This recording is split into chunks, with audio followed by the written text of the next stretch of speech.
You're now listening to the Tax Smart REI podcast.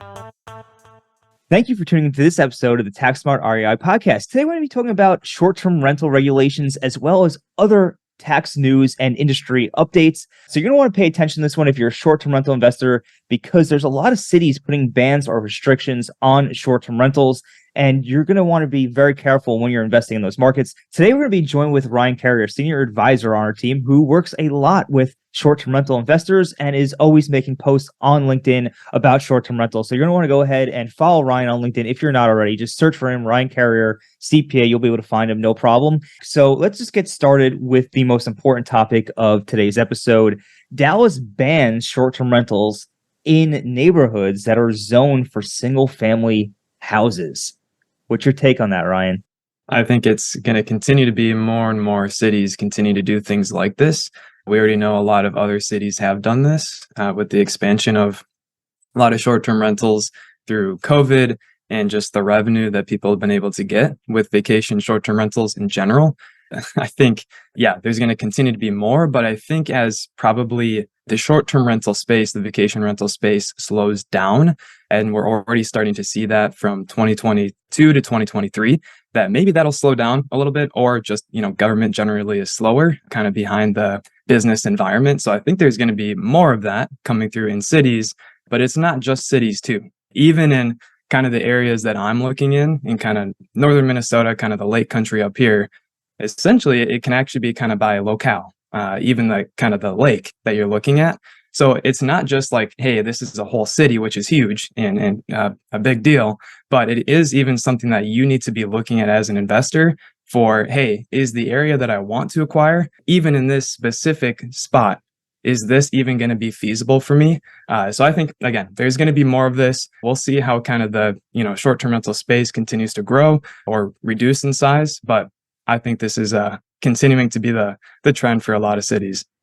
Well, cities have to balance the economic loss with the, local population not getting too fed up and also edging out like new home buyers, right? Because I know that that's been like a big hot topic, although I don't know that the data necessarily supports that in most markets. There are certainly some markets where I think the data does support us, like Scottsdale, Arizona, for example, that's turned into primarily an Airbnb market. So cities have to balance how do you collect tax revenue with keeping the populace happy at the same time. But it looks like Dallas just wanted to get rid of the Airbnb or reduce that exposure, which is kind of interesting. And I would agree. I think that there's going to be a lot more cities that kind of look at that and decide for themselves. So if you own Airbnbs in a city that has not addressed Airbnbs yet or doesn't have any regulations around it, that's where I'd probably be a little bit nervous. But I also think that if you're in a vacation rental area, such as the mountains or the beach, you've got very little to worry about because that's how they make all their money.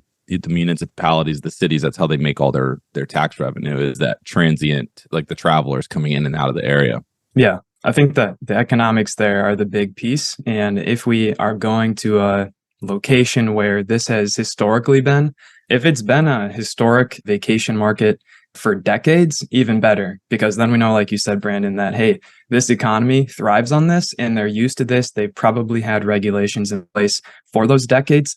So 100% agree. And I just think that the places that don't have that, there's a lot more risk, regulatory risk. How do you hedge against that risk? Like if you're buying an Airbnb in a city that you're not really sure what they're going to do in the future, how do you hedge against that risk? I think the main thing, and Tom, if you want to jump in too, but I think the main thing is being able to evaluate and do kind of a pro forma of, can this be a midterm rental and can this be a long-term rental? So kind of going through the different scenarios and options that you have to see, okay, what would my cash flow look like, even if it were option B or option C? And if it's still like cash flow or maybe kind of a break even, if that's obviously kind of plan B and C, I think you just take a lot of risk off the table. So that's the main thing I would be evaluating. Yeah, also something else too, and this goes back to my multifamily investing days. So we'd actually call up the townships, call up the local governments, find out, what kind of jobs are coming to the area, what population trends look like. And it's kind of a similar situation here. You can get in touch with the local governments, get in touch with the local business community, find out, like, what is the sentiment on short-term rentals? Are they proposing bans? Are they proposing restrictions?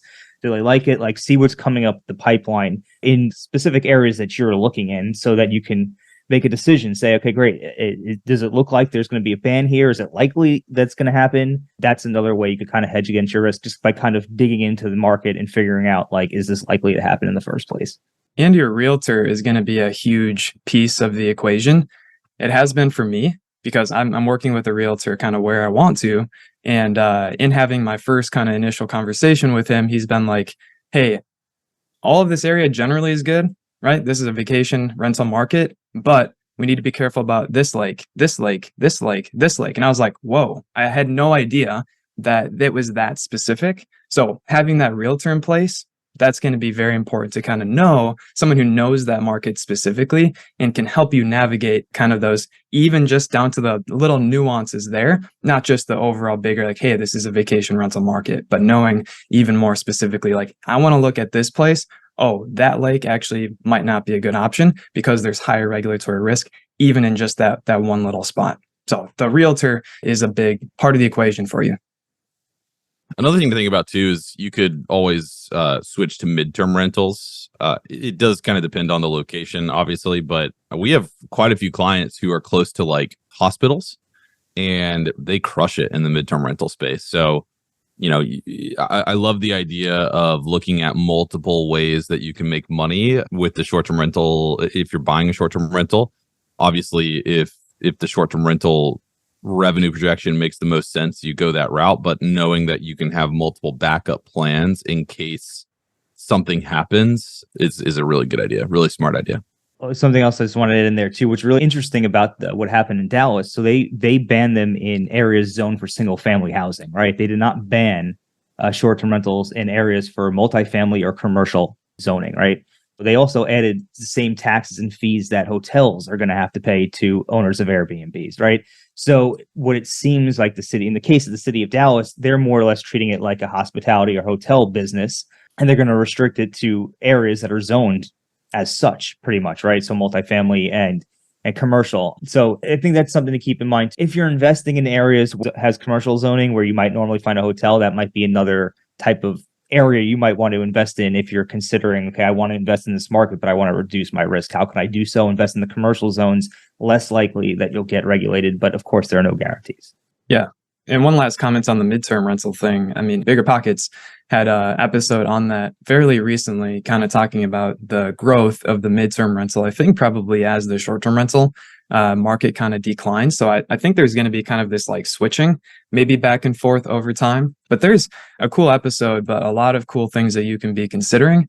And it just seems like this space, the midterm rental space, is becoming more competitive. And so similar to the short-term rental market, it's like at first it was, hey, I could just rent out a room in my house, right? And then over time, it became more and more sophisticated, and the level of quality needed to go up. I think there's probably kind of a similar shift going on with midterm rentals as well, where it's like, hey, I can just have this place, but the quality is going to continue to need to go up. So I'll be interested to see just over time, maybe this like change in the balance of short-term rentals, midterm rentals, and whatnot. I just recently saw, I think it was Phoenix or something, kind of a list of different cities that have dropped in their revenue projection just from 2022 to 2023. And basically some of the top have been declining by about 50% in revenue. And that was multiple different cities. So we'll just, continue to have to keep our eye on the market there. And that's very important for investors. So as you're thinking about maybe even acquiring a property this year, it needs to be an evaluation of what does the market look like now? Whereas I think a lot of investors are looking at 2022's numbers and taking that into consideration. No, I think we have to be looking at what are the numbers now and making sure we're clear on that. 100%. 100%. So shifting gears a little bit away from short-term rentals, this stuff is all very important. So glad we were able to discuss this today. I know there's a lot of short-term rental investors who listen to this podcast, but something else that you might be interested in knowing is that the House introduced the Build It in America Act a few weeks back, which would extend 100% bonus depreciation from 2023 through 2026. So in other words, there would be no phase down of 20% per year. And I know that's great news, or could be potentially great news, assuming it passes, for real estate investors, especially people who are investing in short-term rentals, who can use the short-term rental loophole, or maybe you have long-term rentals who use the real estate professional status. This is certainly welcome news. Yeah. And I was talking with a client recently.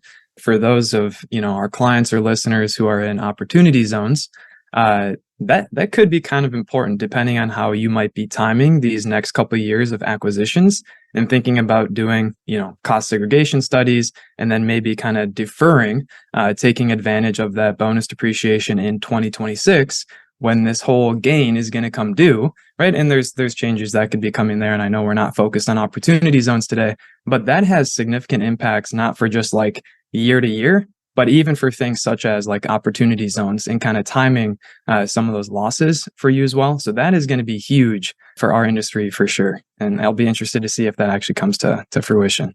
I think everybody who's probably listening to this podcast wants that to pass. So we will see. We'll keep everybody updated. So stay tuned. If you're not already subscribed to our newsletter, you can head on over to www.taxsmartinvestors.com and you can subscribe to our newsletter there so that you can stay up to date, because we'll probably be releasing updates through the newsletter. So if you want to hear it first, go ahead and subscribe there. So some other things we want to bring up today, also recently in the news. So accredited investors. So we get requests all the time from clients to write accredited investor letters. And if you're looking to invest in private placement opportunities, so in other words, real estate syndicates and funds, you typically, most offerings these days are 506C offerings, which means that you need to be an accredited investor to invest. And up until 2020, the primary way really to become an accredited investor was to have income of $200,000 or more for the last 2 years, with the expectation of earning the same amount in the third year, or $300,000 if you're married, or a net worth of $1 million or more, excluding your primary residence. That was the way to become accredited. However, in 2020, the SEC passed a rule allowing people who hold certain securities license, the Series 7, the Series 6.5, and 8.2, to become accredited if they have licenses in good standing. But now the Equal Opportunity for All Investors Act was passed on May 31st, and that would instruct the SEC to create an exam program for investors to become accredited. So in other words, there'd be a study program. You'd go ahead and study for the exam. If you pass the exam, you now have the knowledge and expertise in the area of private investing to become accredited and to invest. And they did this because they wanted to take away the restrictions for people who are wealthy effectively. Just because you make more money doesn't mean that you're a good investor. Or just because you have more money, if it's a test based on net worth, doesn't mean you're a good investor. Basically, I think I see why they had this in place, but ultimately, yeah, I think it should be based on knowledge, not just do you have money or do you make a lot of money. So I'm interested to see how that comes through. Yeah, totally agree. I do think that to a certain extent, it's your money to lose. So I understand the income threshold. I understand the net worth threshold. At a certain point, if you've got the money to lose, then it's your money to lose. But I also think that the income threshold and the assets threshold potentially unfairly disqualifies people who are sophisticated enough to make smart decisions with private placements. So I'd like the change. I think that it's a good change. I also think that probably the income thresholds and the asset thresholds probably need to increase. I don't know, when were they put into place? It was the 80s. It was the 80s. The 80s. I mean, yeah. And it has always been the same. Yeah, as far as I'm aware. Okay, as far as I'm aware, it has not changed. There was actually a much higher bar back then. Right. So in the 80s, the income threshold and the asset threshold are probably like a reach, right? It probably took you half your life or most of your life to achieve that. But today, in today's world, with inflation alone, yeah, I think that probably, like, if the original idea was to make sure that it's really wealthy people that take these risks and get into it, if they get into problems, it's not that big of a deal because they have a lot of other wealth, then they probably need to look at increasing the income and the asset thresholds. But that's just my opinion. Uneducated opinion, by the way. I think they should take away the income and asset thresholds entirely and just say you need to pay. Yeah, but if you do that, think about that, though. Think about that. Okay, we're going to make everybody take an exam. You would kill the private placement economy. Yeah. Okay. Fair. All right. That'd be a wild change because so many people are just so used to doing it at this point that it would. Yeah. I guess, you know what, to your point. Yeah. If you have the money to lose, then it's your money to lose at that point. And then if you want to get involved and you're under the thresholds, then yeah, you take this exam, you prove that you're educated enough on the way that these things work. You understand all the risks that you're taking. Then sure, this all makes sense. It makes sense. I don't know if they should increase the thresholds, but I don't know if I agree with that 100%. Well, have they changed since the 80s? No. Well, okay. No, but now I mean, that how much inflation have we had since the 80s, right? Like a lot. I don't know. I don't know. how much offhand. has wage inflation increased? Because back in the 80s, what was the median wage? It's probably a heck of a lot lower than it is today. The median wage in 1985 for working families was $29,000 per year. What was it today? It's around 56,000. 56,000. So it's doubled. Yeah. Yeah. So there you go, right? So we're still going to use the same income and asset threshold. I think you should double it. If the whole purpose was to prevent less sophisticated and less financially stable, like again, I think the whole purpose of these rules was to prevent less sophisticated and less financially stable people from losing their shirts in these private placements where, you know, you're investing in operators who can talk the talk, but they can't walk the walk. You know, they market really well. And we still see it today, right? You got these great capital raisers. Dylan actually just made a post on this on LinkedIn. I loved it. Dylan's one of our newer employees and he's posting every day on LinkedIn like Ryan is. And he posted the other day about like, who do you want to invest with? You want to invest with a syndicator that is really great at raising capital or a syndicator that's really great at operating? So you still got people that are amazing at raising capital. They can market, they can talk, but they can't necessarily operate effectively. You know, they got bridge loans, which we're going to be talking about with JC here in a few weeks. And 2024, that floating rate debt's going to bite people, I think. But the point is, the whole purpose of these rules was to prevent less sophisticated and less financially stable people from losing their shirts. So if that was the purpose, and again, this is my uneducated opinion. I've done like, you know, an hour of research into this stuff. But if that was the purpose, then why not double the income threshold in the asset test? You know, no, that was the, you know, you're right. No, that is the purpose. The purpose was basically the thought process behind it was if you were at those levels, 200,000 or 300,000, if you're married and then of income or $1 million net worth, that you were financially savvy enough to understand it because you were able to reach that point. So by being able to reach the point, and the secondary point to your point is like, okay, also when you have that level of income, you have the discretionary income, you have the money to lose, right? Like you said before, if you were to invest $50,000 in the syndication, you were to lose that $50,000 and you met those requirements, chances are it's not going to kill you financially, right? So bottom line is they were put in place as safeguards, and now the SEC is looking to, or excuse me, the House is looking to have the SEC expand those rules for people who are willing to take an exam and to be able to prove that they have the knowledge and are aware of all the risks to invest in such private placements. So we'll keep everybody posted on that as that comes about. I'm sure you'll hear about it online as well. But there's some other interesting things coming up in the news too. One last thing I think we wanted to cover today, and that is the new clean vehicle tax credits, right? So we get a lot of questions around those, especially around people who love Teslas. All right. So basically what this credit does, the new clean vehicle credits, is it extends the $7,500 credit out to 2032 if you purchase an electric vehicle that meets certain requirements. So in order to qualify, you must buy it for your own use and not for resale. It must be used primarily in the United States. And in addition, there are some modified adjusted gross income requirements that you cannot exceed. So it's going to be $300,000 for married couples filing jointly, $225,000 for heads of household, and $150,000 for all other filers. So if you meet that criteria, you're going to be in good shape for the new vehicle tax credit. So there are some criteria that the vehicle needs to qualify for itself, and that is having a battery capacity of at least 7 kilowatt hours, having a gross vehicle weight rating of less than 14,000 pounds, and must be made by a qualified manufacturer, undergo final assembly in North America, and meet the critical mineral and battery component requirements as of April 18th, 2023. Okay, so those are just a few of the criteria that you need to be aware of if you're considering the new vehicle tax credit. If you're going to be buying a vehicle, you definitely want to make sure you touch base with your tax pro to make sure that you qualify for the credit. The vehicle that you're considering acquiring qualifies for the credit, but it is a nice credit to have. So if you are considering an electric vehicle, definitely want to take a look into it. There's also new in 2023 a used clean vehicle credit. That's up to $4,000 credit. Tom, you were just mentioning the $7,500 credit. This is for vehicles that are less. The cost is less than $25,000. Basically, you take the credits equal to 30% of the sale price of what you bought it for. But then again, it's up to a maximum of $4,000. So that's also new. So it's not just new, but this is for used vehicles as well. So be considering that too. If you're even looking into something that's used, it doesn't have to be, you don't have to be the first person to use it. So that'll be interesting as well to see that.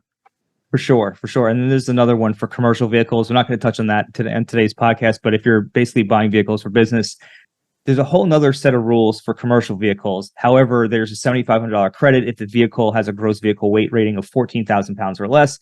And then if the vehicle has is over 14,000 pounds, there's up to a $40,000 credit. So again, if you're considering electric vehicles, a lot of tax benefits for them. Definitely want to touch base with your tax pro.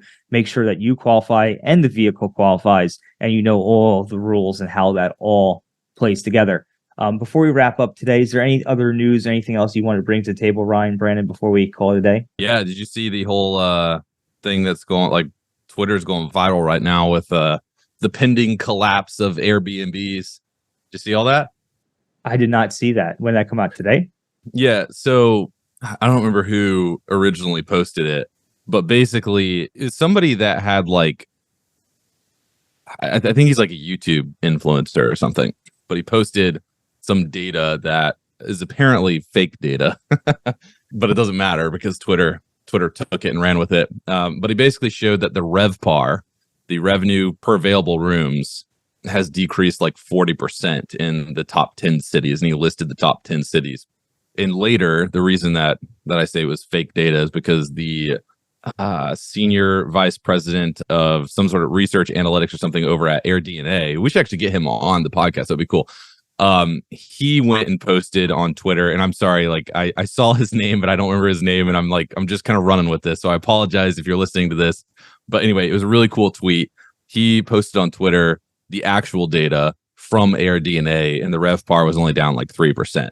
But anyway, it was just an interesting like whole conversation that was going on, because tons of people like took it and ran with it, and they were like, oh yes, finally short-term rental owners are toast, and Airbnb, the crash is here, and we're finally going to be able to afford homes and all this stuff. And I just think that even if the RevPAR, even if the revenue, let's move away from RevPAR, even if the revenue on all these Airbnbs is substantially down, which I don't think it actually is, and I think that we can, we don't have data on that we can necessarily speak to confidently, but we work with a lot of clients that have Airbnbs, and we don't see them struggling. So like the problem, I think, at large here is that even if the revenue was down substantially, it still doesn't matter, because people that are earning really good money are buying Airbnbs right now, and have been for the past few years. Some of them, a lot of them, I think it's like over 50% are buying cash. They're not even financing. So it's like, even if your revenue tanks, you're still good. You can still manage the debt. That's the point that I'm trying to make. I don't see any sort of massive Airbnb collapse coming, even if the revenue is down 40, 50, 60%, because, and you got to imagine too, you got to remember that the rates spiked middle of 2022. Well, everybody that's like buying these Airbnbs bought them in 2020 and 2021 when rates were still 3%. So like their monthly mortgage payments are so low that they're not under duress. The people that were buying these homes, they have good income, they have great credit, and that is supported by data. It's not like the 07, 08, 09 bust where anybody could just go and get these floating rate loans to lock in all sorts of different investment properties. This is not the same market that we have. It's not the same. The credit channels are different this time around. And I just think that people hoping for some Airbnb crash, like, hope is not a strategy. And I don't think it's going to happen, even if the revenue is down so substantially, because people can afford to carry the properties. You might see like in certain areas that are really heavily Airbnb and the demand is really tanked. You might see some offloading. I'm not going to be some offloading, but I don't think that there's going to be a substantial crash by any means. It's not like this market is not like 07 and 08. I think that people carry their properties. I think that lenders have been much more conservative. That's supported by data as well. I just don't see it happening. Yeah. Well, earlier I mentioned revenue per average listing being down 50%. Obviously, I was looking at the wrong data. So whoever is editing this should definitely look at that and remove that part. because now I do that, see that is disputed. So my takeaway is we got to be careful of the data we're looking at. I don't Number know. one, I just know that the AirDNA guy came on and was like, that's incorrect. So, you're right. Like there's different sources, but it's also market specific. So you might be right. But what I'm trying to say is that even if that's true, you can carry the debt. Yep. What I've been seeing in my own is more like a decline of 5 to 10%. So when I saw 50% looking at this list, and I'm like, yeah, I'm not on the list.